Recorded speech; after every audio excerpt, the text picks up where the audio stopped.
안녕하세요. 뉴스반장입니다. 지난 9일 하마평에 올랐던 윤석열 정부 두 번째 검찰총장 후보자는 심우정 법무부 차관, 임관혁 서울고검장, 이진동 대구고검장, 신자용 대검 차장검사 등 총 4명이었는데요. 윤석열 대통령과 이원석 검찰총장이 김건희 씨 수사 문제로 갈등하고 있는 가운데 이 사건 처분을 두고 윤 대통령과 가까운 이들로 후보군이 추려졌다는 평가가 나왔습니다. 사실상 누가 되든 윤석열 사단이며 윤의 사람이라는 건데요. 결국 11일 윤 대통령이 오는 9월 임기가 끝나는 이원석 검찰총장의 후임에 심우정 법무부 차관을 지명했습니다. 대통령께서는 오늘 검찰총장 후보로 심우정 법무부 차관을 지명하였습니다. 후보자는 2000년 서울지검 검사로 임관하여 서울중앙지검 형사 1부장 검사, 법무부 기획조정실장, 서울 동부지검장, 대검찰청 차장검사 등 법무검찰의 주요 분야에서 탁월한 역량을 발휘해 왔습니다. 후보자는 합리적인 리더십으로 검찰 구성원들의 신망이 두텁고 형사 절차 및 검찰 제도에 대한 높은 식견과 법치주의 확립에 대한 확고한 신념을 가진 분입니다. 향후 안정적으로 검찰 조직을 이끌고 헌법과 법치주의 수호, 국민 보호라는 검찰 본연의 역할을 잘 수행할 적임자로 판단하였습니다. 정진석 대통령 비서실장은 브리핑을 통해 합리적인 리더십으로 검찰 구성원들의 신망이 두텁고 형사 절차 및 검찰 제도에 대한 높은 식견과 법치주의의 확립에 대한 확고한 신념을 가진 분이라며 안정적으로 검찰 조직을 이끌며 헌법과 법치주의 수호, 국민보호라는 검찰 본연의 역할을 잘 수행할 적임자로 판단했다고 밝혔습니다. 수없이 많은 미사구어를 사용해 심 후보자를 설명했지만 다시 말하지만 그 밥의 그나물이었는데요. 쉽게 말해 변변상종인 겁니다. 서울대 법학과를 졸업하고 사법연수원 26기를 수료한 심 후보자는 지난 2000년 서울지검 검사로 임관해 서울중앙지검 형사 1부장 검사, 법무부 기획조정실장, 서울동부지검장, 대검찰청 차장검사 등을 지냈는데요. 그는 충남 공주 출신으로 자유선진당 대표를 맡았던 심대평 전 충남지사의 아들이기도 합니다. 또 2014년 법무부에서 김주현 대통령실 민정수석과 함께 근무하기도 했는데요. 대표적인 기획통이라는 평가를 받는 심 후보자는 윤 대통령이 서울중앙지검장이었던 2017년 형사 1부장으로 함께 근무한 인연이 있습니다. 사실 서울대 법대 출신이면 이미 대학교 동문이기도 한데요. 더 말해 뭐합니까? 그 지긋지긋한 서울대 카르텔로 엮여 있는 거죠. 2020년 추미애 당시 법무부 장관이 윤석열 검찰총장 징계 청구를 강행할 때 법무부 기획조정실장이었던 심 차관은 동의하기 어렵다며 끝까지 결재를 거부했는데요. 이 일을 계기로 윤 대통령의 신임이 두터워져 윤석열 정부 들어 대검 차장을 거쳐 법무부 차관으로 영전됐습니다. 지난 정부에서 요직을 거쳤음에도 현 정부에서도 승승장구하고 있다는 내부 평가가 나오는 이유인데요. 더 두고 볼 이유가 있을까요? 윤석열 대통령의 남은 임기 내내 윤 대통령과 김건희 씨 그리고 그 일가를 보호하는데 모든 권한을 남용할 것으로 보이는 심 후보자.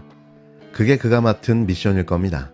심 후보자는 검찰의 최우선 과제로 국민 신뢰 회복을 꼽았는데요.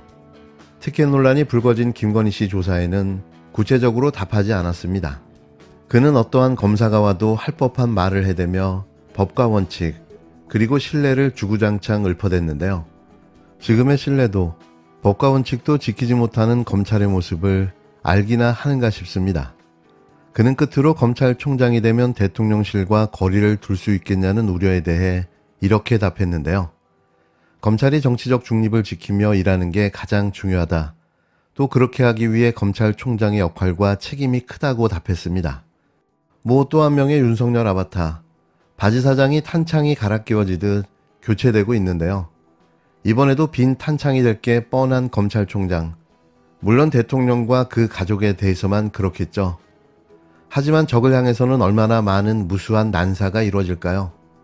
쓸 총알이라도 남아있을까 싶습니다. 엄중한 시기에 검찰총장 후보자로 지명되는 무거운 책임감을 느끼고 있습니다. 검찰총장으로 취임한다면 검찰이 국민의 기본권을 보호하고 정의를 실현하는 사명과 역할을 다하여 국민의 신뢰를 얻을 수 있도록 검찰 구성원 모두와 함께 최선을 다하도록 하겠습니다. 말씀드린 것처럼 검찰이 국민의 신뢰를 얻을 수 있도록 법치주의를 확립하는 본인의 역할을 다하는 것이 중요하다고 생각합니다. 구성원 모두와 함께 할 수 있도록 구성원을 잘 이끌도록 하겠습니다. 수사와 재판의 지연이 굉장히 심각한 문제입니다. 그건 국민들에게도 직접적인 피해를 미치는 부분이기 때문에 제가 총장으로 취임한다면 그걸 해결할 수 있는 방안에 대해서 조속히 추진하도록 하겠습니다. 검찰이 본연의 역할을 다하기 위해서는 검찰이 일을 제대로 할 수 있도록 뒷받침되는 것이 중요하다고 생각합니다. 검사 탄핵에 대해서는 검찰이 제대로 일을 못하는 부분이 분명히 있는 것이기 때문에 그 부분에 대해서도 저도 한번 잘 대응하도록 하겠습니다. 모든 총장들의 가장 큰 꿈은 검찰이 국민의 신뢰를 받는 기관이 되는 것입니다. 검찰이 본연의 역할을 다해서 국민의 신뢰를 받을 수 있는 검찰이 될 수 있도록 최선을 다하겠습니다. 더불어민주당 8.18 전당대회 당권 레이스가 막바지로 접어든 가운데 이재명 후보가 경기와 대전, 세종 지역에서 90%가 넘는 득표율을 기록하며 사실상 연임을 확정지었습니다.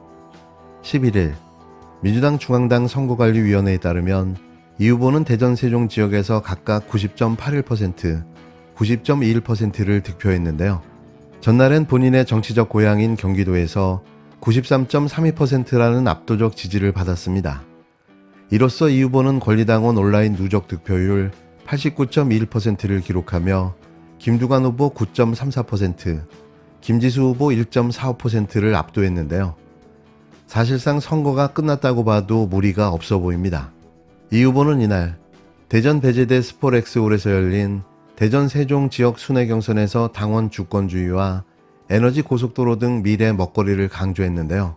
전날엔 우리 속에 작은 불만, 차이, 의견 차이가 있다 할지라도 그 차이를 넘어 국민이 더 행복하게 살아가는 위대한 대한민국을 향해 함께 손잡고 나가자고 말했습니다.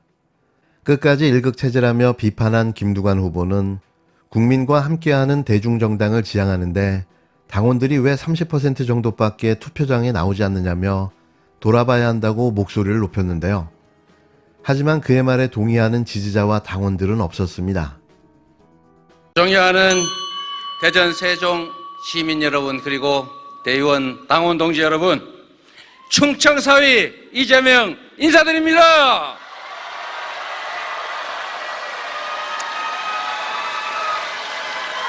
여러분, 어찌 좀 견딜만 하십니까? 죽것이요? 저도 정말 죽것이요. 나라가 위기입니다.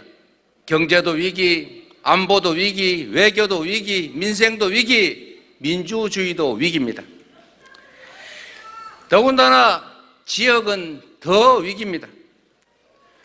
균형 발전의 필요성 때문에 그 오랜 시간 우리 더불어민주당이 추진해왔던 행정 수도 건설도 위헌이라는 그 헌법재판소 결론 때문에 부분적으로 진행되다 지금은 그나마 제대로 시행되지 않고 있습니다. 수도권은 폭발의 위험을 겪고 있고 지방은 소멸의 위험을 겪고 있습니다. 오늘이 아무리 힘들어도 희망이 있으면 살아갈 수 있습니다.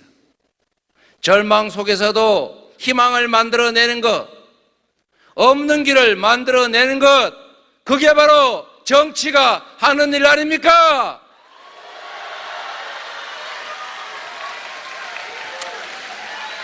우리가 그 길을 열어갑시다. 국민의 먹고 사는 문제, 우리가 길을 만들어 봅시다. 대한민국 어디에 살아도 우리가 살만하다 느낄 수 있게 하는 것, 그게 바로 수권정당, 우리 더불어민주당이 해야 할 일 아니겠습니까?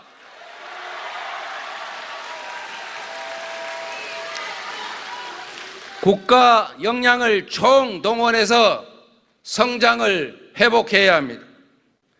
성장을 회복하고 지속적으로 성장해야 기회가 풍부하고, 기회가 풍부해야 국민들이 희망을 갖습니다. 그래야 아이도 낳고 꿈을 꿀 것 아닙니까? 우리 사회는 완전히 새로운 미래를 준비해야 합니다. 인공지능으로 상징되는 신문명 시대, 초과학기술의 시대가 도래합니다. 머지않은 미래에 대부분의 일자리는 인공지능 로봇으로 대체될 것입니다.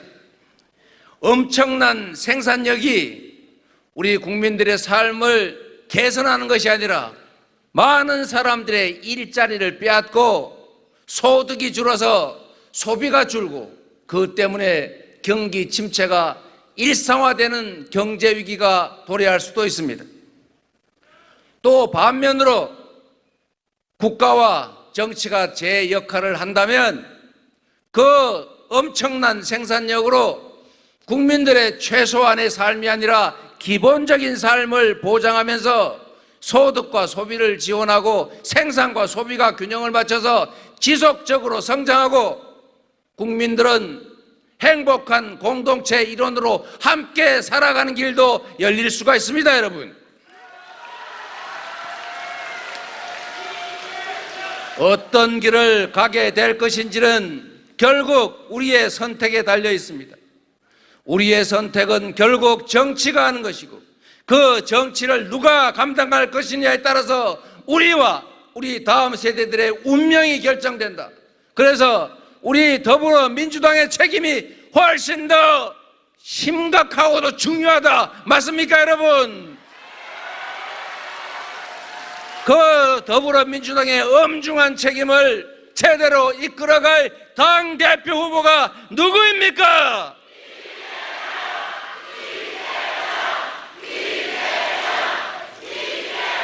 존경하는 당원 동지 여러분, 우리의 미래를 준비하면 우리가 맞이할 이런 새로운 변화된 사회도 기회가 될 것이고, 준비하지 않고 갑자기 맞닥뜨리면 엄청난 위기가 될 것입니다. 위기는 그래서 곧 기회입니다. 지방 발전이 심각한 위기라는데, 대한민국이 재생에너지 때문에 수출 기업들이 해외로 이전을 한다는데, 바로 이러한 위기를 기회로 만들 수가 있습니다. 전국 어디서나 바람 농사, 햇빛 농사를 통해서 전기를 만들어 팔 수 있도록 국가가 지능형 송배전망, 즉 에너지 고속도로를 전국에 촘촘히 깔아주면 사람들이 다 떠나서 텅텅 빈 저 산골짜기, 저 해변가에도 농사꾼들 바람농사, 햇빛농사 지으려고 다시 모여들지 않겠습니까? 지방이 다시 살지 않겠습니까? 지금이 투자할 때입니다. 이런 경제 위기에 정부가 투자해서 일자리를 만들고 새로운 산업 기반을 만들고 재생에너지 기초를 튼튼하게 해서 수출 기업들이 되돌아오고 지방이 다시 살고 일자리가 생기고 새로운 성장 동력을 만들어낼 수 있습니다. 그게 바로 정치가, 정부가 할 일 맞습니까? 우리 함께 손잡고 희망 있는 그 길을 향해 함께 나아갑시다. 더불어민주당이 그 길을 개척합시다. 우리 여기에 함께 하신 당원 동지 여러분이 새로운 희망의 세상을 준비하는 든든한 씨앗들이 됩시다, 여러분. 지난 전당대회에서 당원 중심의 대중민주정당으로 그리고 이기는 당을 만들겠다고 약속했습니다. 우리는 조금 이기고 있습니다. 앞으로 계속 이겨나가야 하지 않겠습니까? 존경하는 당원, 대의원 동지 여러분, 우리가 그 길을 열어갑시다. 그 길에 전면에 이재명이 서 있겠습니다. 도와주십시오.